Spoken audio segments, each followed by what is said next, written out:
Politics with this guy. I'm your host, Noah Beit-Aharon, and today I'm interviewing Adam Deitch, who is our fourth candidate running for Norfolk County District Attorney. Welcome, Adam. Thank you, Noah. It's great to be here. All right. Well, I'm going to jump right into our questions here. First off, just start us off with your elevator pitch. Who are you? Why are you running? What are your qualifications, and so on? Sure. So I'll start with this. Until this past November, I was a federal prosecutor, an assistant United States attorney in Boston. And I started out in the U.S. Attorney's Office doing a wide variety of cases, everything from bank robberies to gun and drug cases to child exploitation and all kinds of fraud. But what I spent most of my time doing, I shifted units from the major crimes unit to the public corruption unit, and in the end spent most of my time as a prosecutor trying to root out corruption, doing public corruption investigations and prosecutions across Massachusetts, including and especially right here in Norfolk County. And in terms of how I came to a decision to run for district attorney, I ended up doing a series of cases that were taking place in Norfolk County. I prosecuted state troopers at the CDL testing site right here in Stoughton. They were accepting bribes and essentially running a friends and family program in exchange for commercial driver's licenses. Happy to talk more about that case. But I also worked on cases that had intersections with conduct right here at the district attorney's office, including at the state police detective unit that's housed at the DA's office. And it got to a point where I was looking at the drumbeat of cases here, and I've been saying this on the campaign trail, but it's true. I literally said out loud, what on earth is going on in Norfolk County? So I left the U.S. Attorney's Office and started this campaign because I believe what this DA's office needs is wholesale, cultural, systemic change, a change in leadership at the end of the day. When did you start as a federal prosecutor? Summer 2019. Summer of 2019. So was there a major cultural shift in that office after, 2019, we were ending Trump's first presidency, and then there would have been one cultural shift in early 2021, and then another one recently. So tell us about that. I get asked that a lot, and I think first of all, the job of federal prosecutor in normal times, and in Massachusetts even today, it is an apolitical job. So I've served under Democratic and Republican presidents and Democratic appointed and Republican appointed U.S. attorneys. And though I am a lifelong Democrat, politics stops at the door of the U.S. Attorney's Office, as it should in the District Attorney's Office. Even though it's a partisan election for a DA, at the end of the day, I think what voters want, what citizens expect, is that politics should not play a role in what a district attorney does, just as it should in the U.S. Attorney's Office. There are, from administration to administration at the U.S. Attorney's Office, usually changes at the margins, how enforcement works with respect to drug cases and mandatory minimum sentences, how immigration cases certainly are prosecuted. I think, Trump 1 to Biden was an easier transition than Biden to Trump 2. But at the end of the day, I think we're lucky in Massachusetts. Our U.S. Attorney's Office is comprised of true prosecuting professionals, the best of the best. And I think so far in Massachusetts, with exceptions of course, but so far we're really lucky to have the folks we have in that office. That's great. Yeah, I was curious because I didn't know how much of it would be, okay, what's going on in Norfolk County, and how much of it might be, okay, what's going on as a federal prosecutor. No, right? And I for me, it was what was going on here in Norfolk County. And in fact, at the time, I was living in Boston, which is not part of Norfolk County. Yeah. And it was significant enough that I left my job. You can't run for office because of the Hatch Act as a federal employee. I sold my condo in Boston. I moved to Quincy to do this, and I'm running full time until this fall. Okay. It was that significant. I had a question about that. It was going to be for later, but whatever. Which is because at the time that you declared your run, Morrissey had not yet declared that he wasn't running, but it had also been a long time of crickets from him. Wasn't clear whether he was had any intention to run for re-election, and there were already 3 candidates in the race. Juna Perkins, Craig McClellan, and Jim Bearcat. And so it made me wonder whether you had a reason to say to yourself, okay, A, what's going on in Norfolk County, but also, like, B, was there something about the candidates already in the race that made you say, well, I can't leave it in their hands to shape up Norfolk County's district attorney office? Yeah, that's a great question. And obviously I didn't take the decision to do this lightly, given everything that it took to launch the campaign. I spent a lot of time looking at the race, and I came to the conclusion that for this job, in this moment, I happen to be uniquely qualified. I'm not a typical district attorney candidate. I am not a former state prosecutor. I'm not a current member of Michael Morrissey's leadership team. I'm not a career politician. I'm a former federal prosecutor. I specialize in public corruption cases.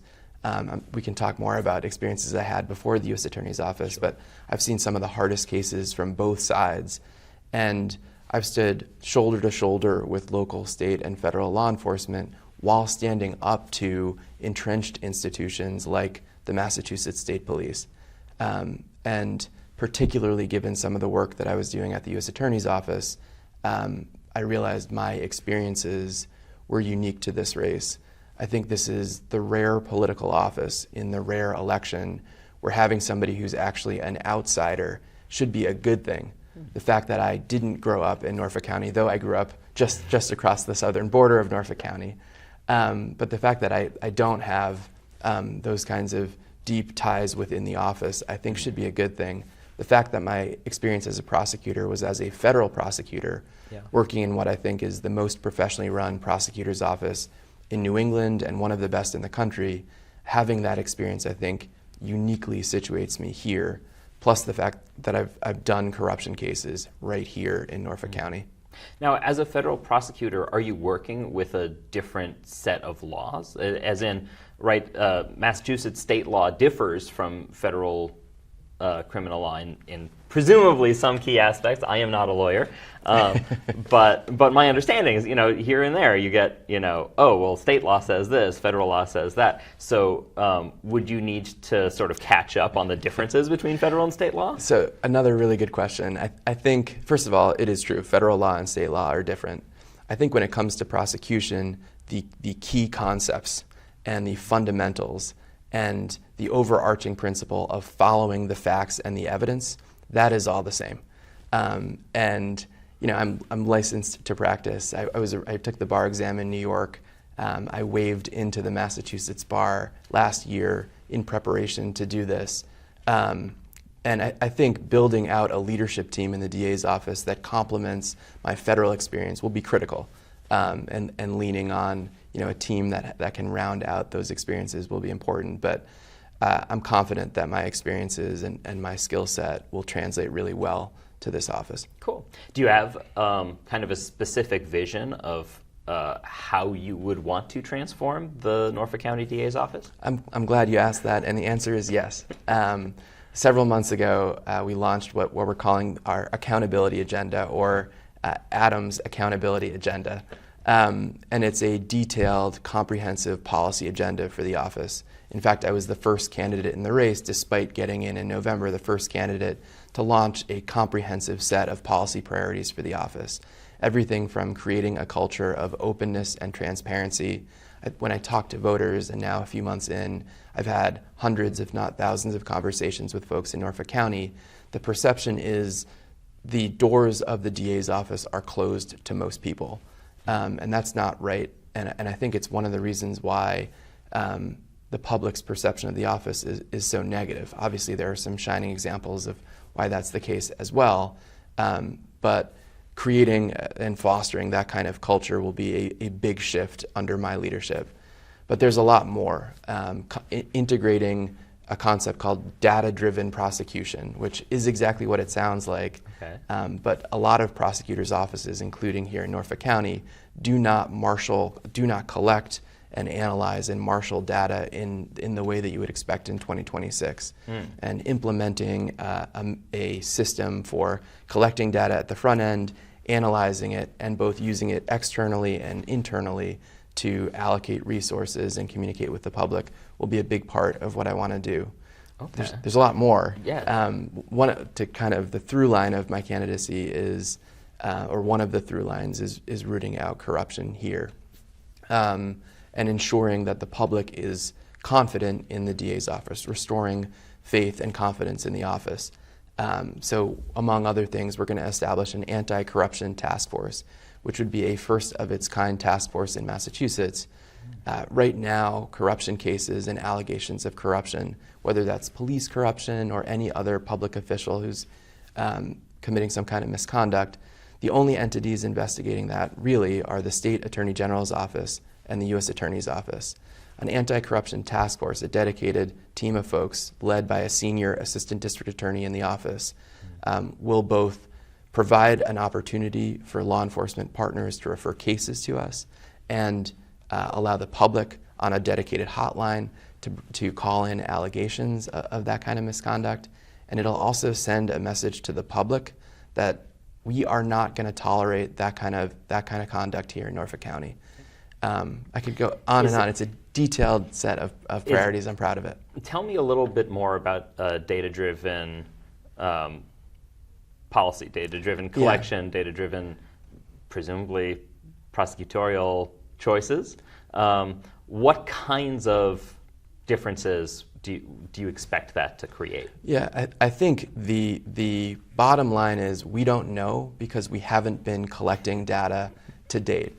I think most DA's offices, even across the country, are using antiquated systems to collect data. It's kind of a pain at the front end of a case for investigators and prosecutors to have to go through a checklist of questions to input data. I know prosecutors who kind of go through the motions, even in the older systems that we have. But I don't know how you measure success unless you're collecting and analyzing data. Most police departments collect and analyze data, so it exists, it's possible, and there are models in the United States where integrating modern systems of data collection and analyzing it improve outcomes. And so that's something that I think is important. It scares people to talk about this because people think of the time it's going to take. And nobody wants to be sitting there doing data entry. But I agree, nor do I. Yeah. But I think there are ways to make it pretty seamless. And while maybe there's a short learning curve, and it's a resource-intensive thing because you need to find the right system that works for the office, I think it's too important. And the public deserves answers to the questions that they have about how the DA's office is doing, about what it's doing, about how it's doing over time, and especially internally, how we allocate resources, how we measure success. I don't know how you do that without real data. Yeah, that's very fair.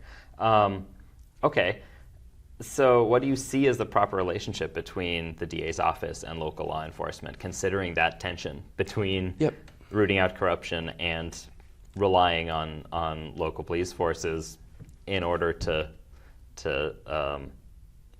bring most cases, right? Yep. You need a strong relationship between the DA's office and local law enforcement. In fact, local, state, and federal law enforcement. I think there's an easy way to strike the balance. When I talk about corruption or police corruption, I want to say that I have stood shoulder to shoulder with members of law enforcement who I admire. The overwhelming majority of our police officers in Massachusetts do the job for the right reasons, are committed to public service, and are truly outstanding at what they do. I think the examples that I've found in my own investigations and prosecutions, those are of examples of misconduct, those are the exceptions. And I think it is absolutely necessary for the DA's office to be successful, for the office to have incredibly strong relationships with the police chiefs in our 28 cities and towns in Norfolk County, with the state police, and with our federal law enforcement partners. One reason why it is challenging for DA's offices to handle corruption cases is because some DAs or some offices have a hard time navigating relationships with partners while trying to root out wrongdoing or misconduct. And I think one critical way to roll out an anti-corruption task force is to dedicate an ADA, an assistant district attorney, who's insulated in that unit and who's not him or herself out there partnering with members of law enforcement to do other kinds of cases. Okay. And so I think there's a smart way to do that where you're not jeopardizing your relationships with the chiefs and with police departments, while also maintaining the integrity of both the task force, the office, and the departments. Okay. All right. In this era, how do you feel about the prosecution of civil disobedience-related crimes? Yeah, and it's that question becomes more salient every day and week that passes. I think first and foremost, the First Amendment is one of the most critical precepts of our government and our country and our democracy. Civil disobedience is part of the fabric of who we are as a people. And I think given certain things that we've seen, especially in cities across the country over the last month or two, it's never been more important to ensure that people have a right to organize, to enjoy their right to free speech, up to a point. Obviously, if people are violating any kind of law or jeopardizing public safety in any way, that's when lines are crossed. But I think the step one is the First Amendment is there for a reason, and people have a right to peacefully protest. Okay. Well, I'm gonna try to tease out some Sure. some nuances here, because you said violating any kind of law, and there are many kinds of law, several of which can be violated in the course of civil disobedience, right? Blocking a highway to cross a famous bridge, violating some laws, right? And so where do you draw the line between saying, okay, laws have been violated here, right? But they are not laws that require prosecution because the First Amendment outweighs this particular situation. So I think this is exactly why you need thoughtful leaders in positions of power in prosecutors' offices, because I think, and we've seen different examples of this across the country in our history, reflexive, regimented, prosecutorial decision-making can be very dangerous and harmful in our democracy. And while I think, there are, when you say civil disobedience, that can mean a lot of different things. Absolutely. It can mean peaceful protesting. It can mean laying in front of traffic. And I think when you see what's going on across the country, I certainly feel strongly about some of the things I've seen on TV and some of the things I've seen, in or near our backyard. And so it's everything needs to be evaluated on a case-by-case basis, whether that's civil disobedience or all kinds of other crimes. Like hurling a sandwich. Like hurling a sandwich. Yes. And you look at the situation, you look at the context, you look at the particular defendant or the person who throws the sandwich. You look at whether that affected public safety, and if so, how, and you make decisions in each case. Okay. How do you feel? What do you feel should be the appropriate relationship between the DA's office and federal law enforcement, including immigration, CBP, et cetera? Yeah, I think first and foremost, local law enforcement should be dealing with local issues and keeping our local communities safe. Number two, I still think, and I alluded to this earlier, it is imperative for the safety of our communities for there to be strong partnerships between a district attorney's office and especially the Justice Department. I think I'm uniquely situated in this moment to navigate those relationships. Some of my closest friends are in the U.S. Attorney's Office. I count some of my former colleagues among my strongest supporters. I consider the current U.S. Attorney to be a good friend. And so navigating those relationships while ensuring local priorities are at the center of what the DA's office does and what our local departments are focused on, I think that's something that's incredibly important, especially in this moment. Are there any kinds of crimes or categories of crime that you think are a waste of public resources to prosecute? So, for example, I'm thinking of former Suffolk County DA Rachel Rollins and former U.S. Attorney Rachel Rollins, actually. But in her time as Suffolk DA, she had a blanket policy. She was not going to prosecute nonviolent misdemeanors. And studies were done on it. I've an example of a study, right, that was done finding that in the wake of that policy change, the rate of crimes did not go up, but what did happen was that people who were not prosecuted for those misdemeanors, the rate of rearrest went down by more than half. So are there any things like that where you'd say, this is a crime, it's on the books, right? But I'm not going to prosecute, let's say, disorderly conduct, right? That's a waste of my time. It's interesting that you're asking the question that way because to DA Rollins' credit, it was the Suffolk County DA's office that made, I think, the first inroads in Massachusetts to integrate data-driven prosecution into their modeling. And so your ability today to refer back to kind of measurements of success, that concept, data-driven prosecution, it's reaping its benefits right now in this conversation. I understand why DA Rollins did that. I think it is not my prosecutorial philosophy to make a list of crimes that in a blanket way we would not prosecute. I think it goes back to every case has to be evaluated on its own merits. The defendant and his or her history, the conduct, the causes for the conduct.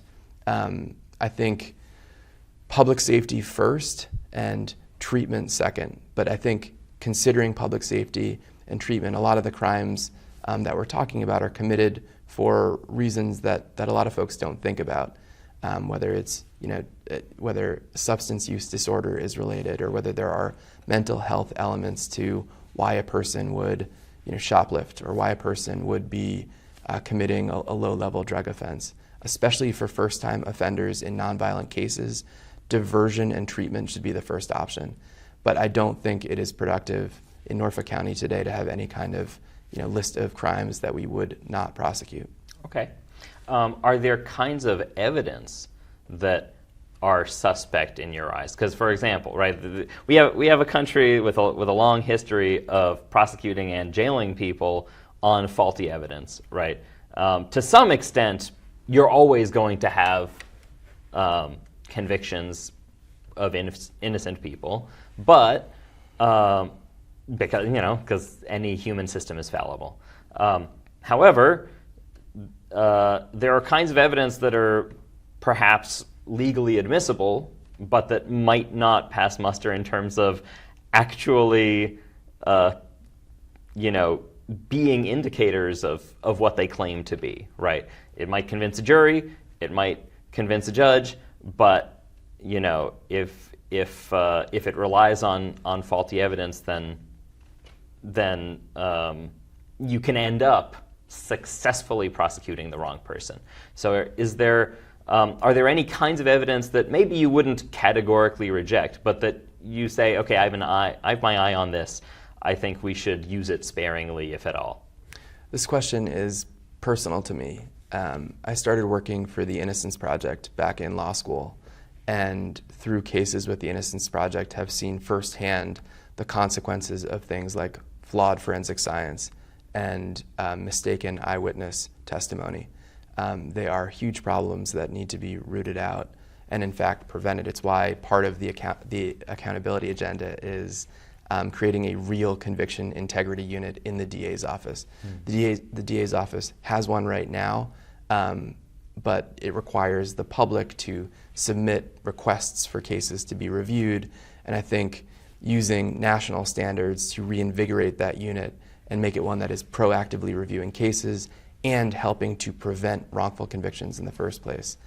I wrote an article during law school about bite mark evidence. You asked for examples of the kinds of evidence that I think are junk.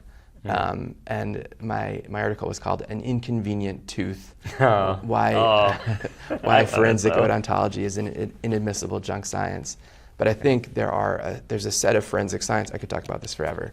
A set of forensic sciences that, especially when used to match the word to match, a shoe print or a bite mark to a person's dentition. The language that is used is critical, and the word match implies a 100% degree of statistical certainty, which is not supportable by science or even logic. I worked on a case in law school involving someone named Robert Lee Stinson, who had been convicted in 1984 of first-degree intentional homicide in Wisconsin. I went to law school at the University of Wisconsin. A body had been found in a yard near a house that Lee was living in, and there were 8 bite marks on the victim's body. And a forensic dentist told investigators, "You're looking for someone who's missing a tooth." And at the time, Lee was missing a tooth. And the detectives conducted a neighborhood canvass. They knocked on Lee's door. Lee came to the door. And there's this harrowing line in one of the police reports. It said about Lee, "As soon as he smiled, we knew we had our man." So Lee was arrested, charged. At trial, he was convicted. A forensic dentist testified that his teeth matched the bite marks found on the victim's body. He was 21 at the time. In 2008 and 2009, a team and I wrote a brief that described the DNA evidence in the case and the bite mark evidence in the case. The DNA evidence, DNA was found on the victim's sweater. It all none of it matched Lee. And it turned out, using modern technology, Lee's missing tooth didn't even line up with the gap in the bite marks on the victim's skin. And I was there the day when Lee walked out of prison in New Lisbon, Wisconsin. I was there when we took him to lunch. We had asked him, I tell this story on the campaign trail when I'm asked about this stuff, but we asked him what he wanted for lunch, and he said, shrimp. This was January in the middle of rural Wisconsin. I'm a native New Englander. I would not have been my first choice. But we went to an Applebee's, and I watched Lee navigate a modern restaurant for the first time. So he was convicted in 1984 or 85. He was released in January, February of 2009. So over half of his life, he hadn't been to a restaurant. Watched him choose what he had to eat for a meal for the first time. And there are aspects of that case that will stick with me forever. They make me a better lawyer. They make me a better prosecutor. They make me a better candidate for district attorney. And so bite mark evidence is the first thing that comes to mind. But that case involved a lot of things that have parallels to things that we've seen right here in Norfolk County. That case involved a rush to judgment. It involved investigators and prosecutors taking shortcuts, drawing conclusions before all the evidence was collected, and that's exactly what we've seen here in some big cases. And in that case, Lee was convicted and sent to prison for more than half of his life for a crime he didn't commit, and sure enough, the DNA matched a convicted murderer and rapist in prison in Illinois, who obviously went off scot-free from the murder that was convicted in 1984 in Milwaukee. So the consequences could not be more dire. I'm glad that you asked about this, because again, I could talk about this forever. Yeah. Well, talk to me a little more, because we do have the time for it, and I want to hear your explanation of the driver's license case in Stoughton and other Stoughton-related corruption and criminal cases. Yeah, so I prosecuted a case that went to trial just this past May that involved a bunch of Massachusetts state troopers who worked at what is called the CDL unit. Because commercial vehicles are 18-wheelers and oil tankers and school buses, the state police is tasked with administering the road test for those licenses. And there are a couple of CDL testing sites in eastern Massachusetts. There are a few sites across the whole state. One is right here in Stoughton. And what we learned is that the troopers there, including the head of the unit, were running a two-tiered system. And I'll come back to two-tiered system in a second, because that is a through line in many cases in Norfolk County. If you know the right people, if you are connected to certain members of law enforcement, again, it's a small minority of members of law enforcement who are committing the kind of misconduct that I'm talking about. But if you know the right people, you get special privileges. And at this CDL unit, if you knew the folks who were conducting the tests, or if you were willing to bribe them, you could get a CDL without ever taking a test or without actually passing the test. In fact, we saw multiple cases of applicants applying to get these CDLs who failed the road test but got CDLs, commercial driver's licenses, because they either gave something, especially to the main trooper at the CDL testing site, or knew somebody there. And we found dozens of examples of this. And so they walked away ultimately getting Class A or Class B commercial driver's licenses. And I know, it's funny, this went to trial, and I did the closing argument at the trial. Yeah. And you have to be very careful when you're talking to a jury not to prejudice the jury.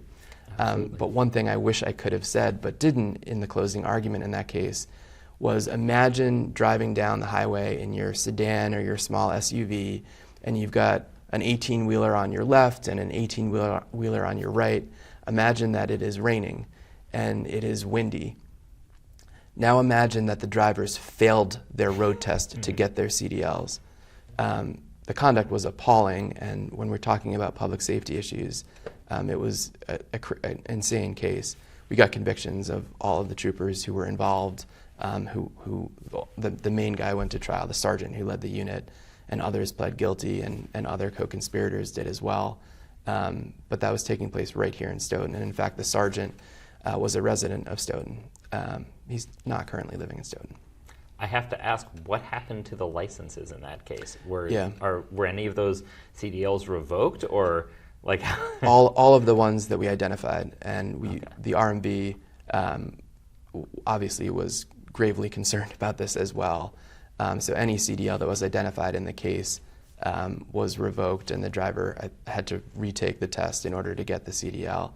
Some of the drivers who got licenses from these troopers were pretty upset, because at least either in their minds, they thought they had taken a real test. Some of them didn't even know. That's how flagrant the conduct was. The troopers were just doing this, and it was appalling conduct. Well, I had a question in my head, but then it I think fled. the second part of your question was, what else has been going on in Right. Stoughton or Norfolk County? And there have been some Absolutely. high-profile cases where I think, again, one of the common themes is there's a two-tiered system of justice that absolutely should not exist. It cannot be that if you know the right people, or if you're in law enforcement and have certain relationships, that you get a blind eye from the DA's office or other folks if there's a hint of involvement in an underlying crime. And we've seen a couple of high-profile cases, different high-profile cases, where one of the common themes is a question about what we do with law enforcement witnesses or potential law enforcement defendants. Obviously, I'm thinking of the death of Boston police officer John O'Keefe and the death of Sandra Birchmore. And I think, while I can't comment on the details of the federal investigation in the Karen Reed case, what I can say is this: there were shortcuts taken and investigative missteps and decisions made by investigators and prosecutors in the DA's office in both of those cases that led to embarrassing controversies and victims who, to this date, have not gotten the justice they deserve. Yeah. Now, you did work on, well, maybe not on the Karen Reed case in terms of her prosecution, but rather on investigating the DA office's conduct in that case, I understand. And presumably there's only so much you can comment on that, but my understanding is that you opened an investigation, you did some amount of investigating, and then that investigation was closed without any, additional prosecutions or anything of that nature. Do I have that much correct? And is there any detail you want to add there? So let me start with, the Justice Department has a policy nationally not to confirm or deny the existence of investigations. This is a very unique case where it has been publicly reported that a federal investigation took place. It has been publicly reported that I was the lead assistant U.S. attorney on that case. And I can say this, the conduct that I observed as a public corruption prosecutor on cases I worked right here in Norfolk County directly led me to the decision to leave the U.S. Attorney's Office and run for district attorney. And I think no matter what you believe happened in the Karen Reed case, I think we can all agree, I hope we can all agree, that steps, and this is based exclusively on what is public, that steps taken and not taken by the state police investigators and the prosecutors at the DA's office did not meet the standard that the public deserves to expect from its DA's office and from its investigators. You and I are not trained investigators, but if you and I had encountered the crime scene on January 29th, 2022, there are things that you and I would have done, would have thought to do, that unfortunately were not done then. And, you know, I think, unfortunately, because of that conduct, because of the charging decision by the DA's office, again, based exclusively on what's in the public record, a charging decision that was not consistent with the evidence in the case, you had a controversy, to put it mildly, and a national and international law enforcement embarrassment that was broadcast across the country, on the internet, and elsewhere, that was not befitting the district attorney's office Norfolk County deserves.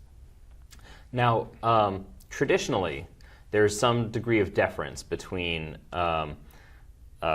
local prosecution and federal level prosecution, right? We have, for example, in the Sandra Birchmore case, right, the officer who was arrested by federal law enforcement in that case is almost certainly not going to be prosecuted by the Norfolk County DA because it's considered not by this sort DA. of not by this DA, but my understanding is that it's generally considered like preempted by the federal prosecution. Why would we put in the resources to prosecute someone who's being prosecuted?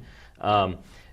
You know, in the current political climate, do you think there is some kind of breakdown in that, in the logic behind saying, well, the feds are doing this, so they're going to kind of preempt whatever we would be doing? Or do you feel like we should be doing all the things that we would be doing if the feds didn't exist? So, no, I hate to do this, but I can't accept the premise of your question. I think what we have here is not federal preemption. Yeah. It's the U.S. Attorney's Office stepping in where the District Attorney's Office failed completely. Absolutely. And the crimes actually are different. The federal crime that Matthew Farwell is charged with is killing a witness. Yeah. It's related to the obstruction of justice statute. It's a way where my federal experience actually makes me uniquely situated to be the DA right now. And to charge to prove up the federal case, it's actually complicated because you have to prove that the intent underlying the murder was to cover up another crime. And I'm oversimplifying it. Fortunately, a couple of the best prosecutors I know are in the U.S. Attorney's Office handling that case, and a couple of the best federal agents I know are handling that case. But the reality is, based on the evidence that is public in that case, there's evidence that Matthew Farwell murdered Sandra Birchmore. Yeah. And the murder case in the state is actually, it's a different case. You're asking about resources, and right now there's litigation in the federal criminal case. There's a pending motion to dismiss. There was a motion to change venue.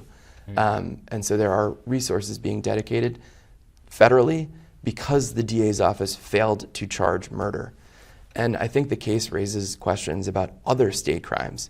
We're talking about a vulnerable young woman who admired members of law enforcement and who joined an Explorer program as a young teenager here in Stoughton, and who, by all public accounts, was taken advantage of by the officers she so admired.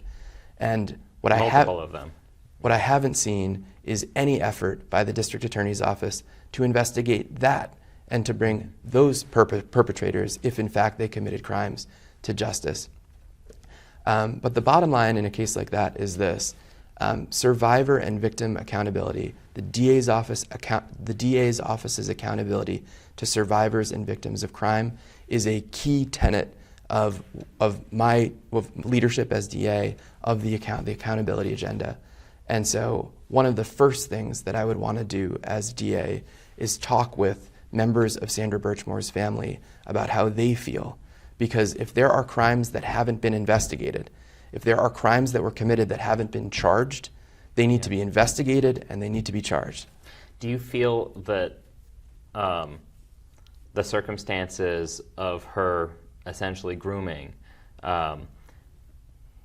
speak in some way to the validity of programs like the one that she was enrolled in?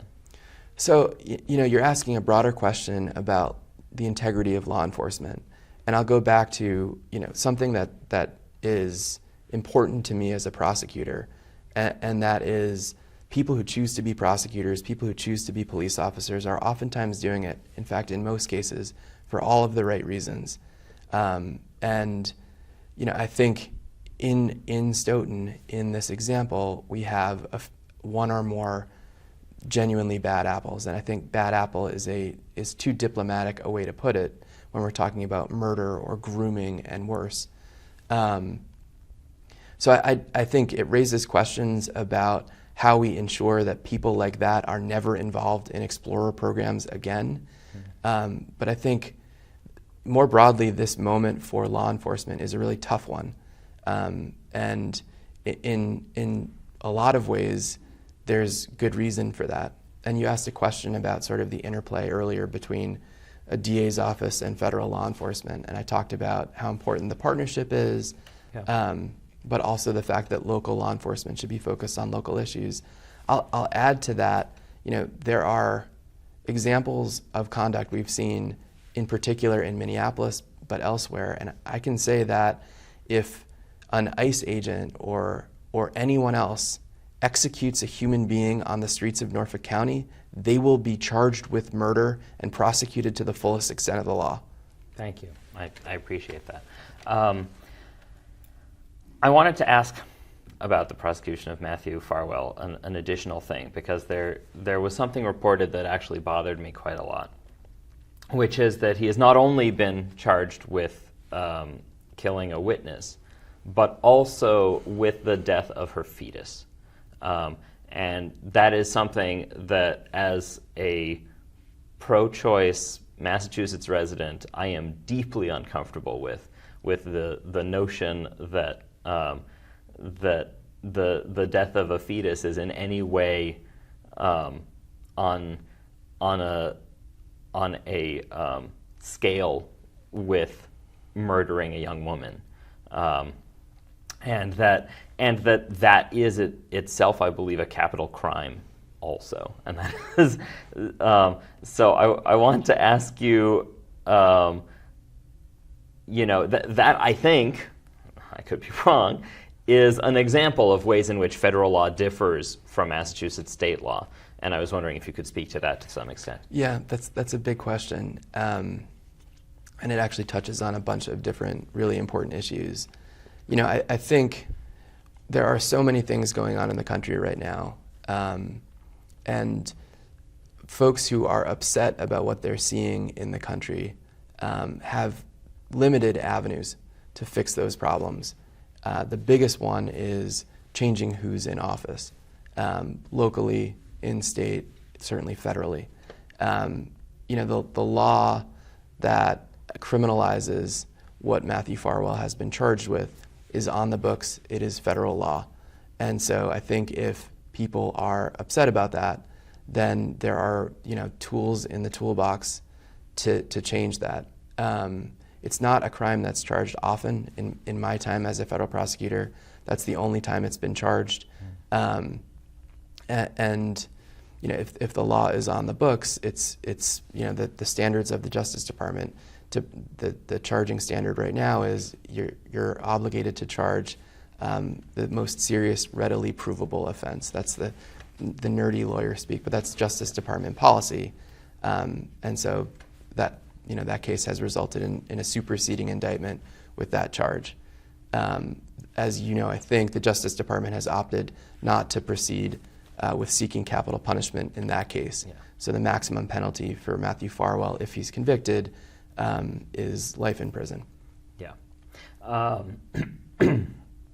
So there is a significant difference then between the Justice Department's policy of charge the maximum that you are going to be able to win with the power that a DA has with prosecutorial discretion, right? Because were this a state case, right, the DA would not be required to prosecute on any given charge, actually any given charge at all. They definitely should in the case of Matthew Farwell, but you're not obligated to prosecute on every charge that you think you can get a conviction for. You're allowed to use your discretion to decide what to charge and what not to. So is this something that, given that kind of leeway, that you would support? Would you have a similar policy at the DA's office of saying to your subordinates, charge the maximum allowable? It's a question that I'll answer in two parts. First, you had asked before about changes in DOJ policy between administrations, and so that actually is an example. That I think the Sessions memo, when Jeff Sessions was AG, he implemented that standard, and under Joe Biden, under President Biden, we did not have that standard, and it was reapplied in the current administration. And I think one thing that federal prosecutors do have in evaluating evidence in their case is a lot of autonomy, despite that standard, in determining what is the most serious, readily provable offense. You are right that DA's offices are very different. So the second part of my answer is, one thing I think a lot of people don't realize, and one of the reasons I'm running for district attorney, is that I believe DA is the most important elected position in most communities. And people don't realize it because most folks don't know who their DA is and don't know what the DA does until the day they need the district attorney's office. And that's oftentimes on one of the worst days of people's lives. Either they or a family member have been the victim of a serious crime, or they or a family member have been charged with a serious crime. And on that day, it doesn't matter that Adam Deitch is their district attorney. What matters is that the people with whom they're dealing at the DA's office are competent and trustworthy and professional, and that they have the autonomy to evaluate a case based on the facts and the evidence and make charging decisions based on the kind of totality of the circumstances, who the defendant is, what the context is, what the criminal history of the defendant is, if any, and including and ensuring that survivors and victims have all the support they could possibly need. Mass incarceration is perhaps a nationwide problem, but is driven mostly by local DAs, local prosecutors, in that the federal prison population is minuscule compared to the state, not necessarily our state, but the state in general, incarcerated population. Is there anything, I realize that Massachusetts does a better job than most in keeping people out of prison whenever possible. Is there anything that you think the Norfolk County DA's office should do to continue that trend and or make it better? There are lots of areas for improvement in the DA's office, including when it comes to how we think about incarceration. Speaking nationally, I 100% agree that the racial and socioeconomic disparities in our incarcerated population are deeply troubling, and that too many people are in prison in the United States. And I think you're right, it 100% starts with philosophies at DA's offices across the country. I think in Norfolk County, we're lucky that the county is as safe as it is. And I credit members of law enforcement over time and the members of our community for it being that way. It doesn't mean that there aren't real problems, and obviously the DA's office is busy. And I think especially as before we came on air, we were talking about affordability in Boston, and as Boston becomes more unaffordable, people and crime are actually starting to trickle outside of Boston and trickle south. And so the way the DA's office thinks about, and the smart modern ways the DA's office has to start thinking about crime are critical. When it comes to incarceration and mass incarceration, I think it goes to the charging decision. It's one of the reasons why the position of DA is so important. The overwhelming majority of cases end in a guilty plea, not a trial like you see on TV. Right. 95% of cases are going to end in a plea. And the sentencing options after a person pleads guilty are determined by the prosecutor when they charge the case. And obviously there's an evolution, and there are negotiations about what a defendant is going to plead to. But there's an immense amount of power there. And I said this before when it comes to incarceration, and this relates to incarceration. If you have nonviolent first-time offenders, diversion should be the first choice, not incarceration. And when mental health or substance use issues are at the root of a case or a defendant's conduct, treatment needs to be integrated into the ultimate solution. The recidivism rates for folks suffering from both substance use disorder or mental health disorders, the recidivism rates after incarceration are insanely high. You're making the community less safe by choosing incarceration in those cases. But how does the DA's office track any of that if it is not collecting and analyzing data on a more macro level? And so I think this all kind of comes together. You want the right prosecutorial philosophy, you want data to back it up, you want to measure success over time, and I think that's how we improve the problems that you're raising and others. Something you said brought up another question, which is you said that as Boston has become less affordable, more of the crime is trickling elsewhere, which implies a correlation between poverty, or at least lower income, and crime. I question how closely they're correlated, and how much of that is a result of under-prosecution of wealthier criminals, right? Because we know, for example, that wage theft is very rarely prosecuted, but is widespread in our society. We know that all manner of white-collar crimes tend to get easier treatment, and also that even crimes such as assault and so on tend to be prosecuted more leniently against wealthier offenders than against poorer ones. So I wanted to ask you, is this something that is also a focus of your campaign? 100% yes.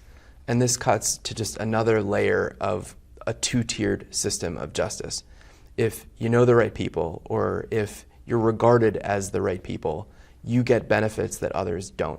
And at the front end, when crimes are reported, when decisions are made about investigative steps in different cases, when charging decisions are made, and that's both whether to charge someone and what to charge someone with. I've spent my career looking at the facts and the evidence and making decisions based exclusively on those things. That is the kind of district attorney I will be. It doesn't matter who you are.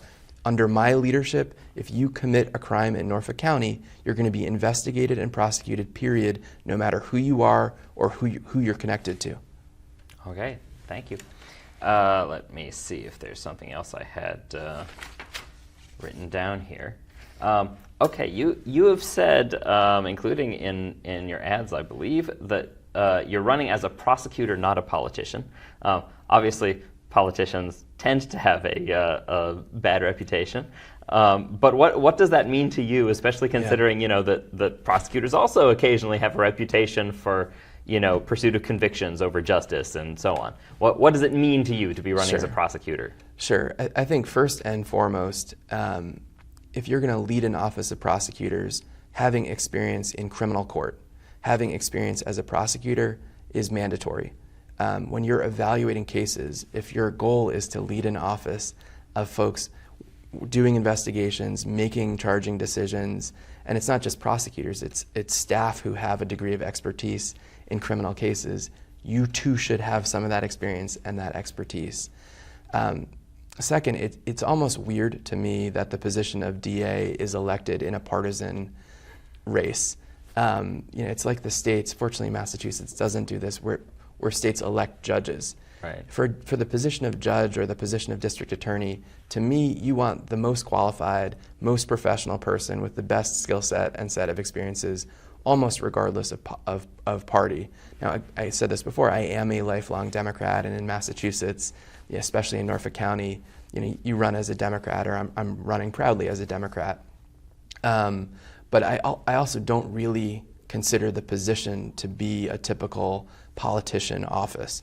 You want someone who cares about the day-to-day work. And it's a hard job. It's going to be particularly hard in this office in 2027. But I think you want somebody who has that mentality taking the reins and moving forward. I think some of the problems we've seen in Norfolk County are tied to a lack of prosecutorial experience and expertise at the top. And I think when you're looking at whether to charge someone in the Birchmore case, or how to charge or whether to charge someone in the death of Boston police officer John O'Keefe, you want someone at the top who you can lean on to get into the weeds and help with that decision making. In fact, the buck stops with the DA, and so he or she owns those charging decisions. And if you're not capable, if you don't have the experience to weigh in, I don't know what we're doing. Okay, so the contrast is with people who are running as politicians but do not have great prosecutorial experience. I think that's one difference. That's the main difference. I think you want someone who's coming to the position with that mentality, thinking about things as a prosecutor, focusing on the evidence and facts, not relationships. Politics should play no role in the DA's office. I hate to come back to Adam's accountability agenda again, but one of the tenets is eliminating politics from every aspect of the DA's office. I've committed I will never take a political contribution from any employee of the DA's office. That is different from the current situation where if you look on OCPF, you have a litany of folks who are employed by Michael Morrissey who are contributing campaign donations to Michael Morrissey, including someone who's in this race. And I think that's, in the U.S. Attorney's Office, and again, this is the unique moment where I think someone coming in from the outside is actually a benefit. You can't do anything like that. We have the Hatch Act, and while in this moment the Hatch Act might mean less in Washington, D.C. than it used to, in Massachusetts it still matters, and there's a reason for that. And I think a lot of those concepts should apply in the DA's office. People should be focused on their casework, on justice at the end of the day, on ensuring that they do the right thing. It's not about winning. It's not about politics. It's not about who you know. It's about the facts and the evidence and doing the right thing. Absolutely. And I will remind our viewers, because I've said this to them before, that Now we have 5 candidates running in this race, and all 5 are running as Democrats. And if you've seen any of my other interviews with 3 of the other candidates, if you've seen this interview, you will see that there are differences, and it would be a mistake to assume that because you're a Democrat and the person running is also a Democrat, that you will agree with them on fairly major issues of policy. And so I very much agree that it is not enough to have a D next to your name. No, and that 100%. there are big differences. I think there are actually now 7 candidates. There's another 2? Since Michael Morrissey announced he's not running, I think 3 folks have either filed or pulled papers. Okay, because I was aware of Morrissey's chief trial counsel running. Yep. But there have been another 2 since. Yep. I've got to reach out to all these people. I know that only because we're in the middle of what is called caucus season. Yes. And so the Democratic committees in each town or city have a caucus, which mostly relates to the state convention in May. But it also gives us as candidates an opportunity to talk with people who are 100% voting in the Democratic primary. So as I've been going to these caucuses the last couple of weeks, I see the other candidates. And I will say, in this field, I think we have several qualified candidates. I've come to know and like most of them as I see them around. I'm sure I'll see them a bunch over the next 6 months. I hope that I can say the same thing 6 months from now, that I know and like most of them, but so far so good. All right. Well, the primary is in September. You have plenty of time to get to know all of the candidates, even the ones I didn't know about. And so, Adam Deitch, thank you so much for coming. Thank you so much, Noah. It's great talking with you. Thanks. Thanks. And I think we're good. Come on, sugar.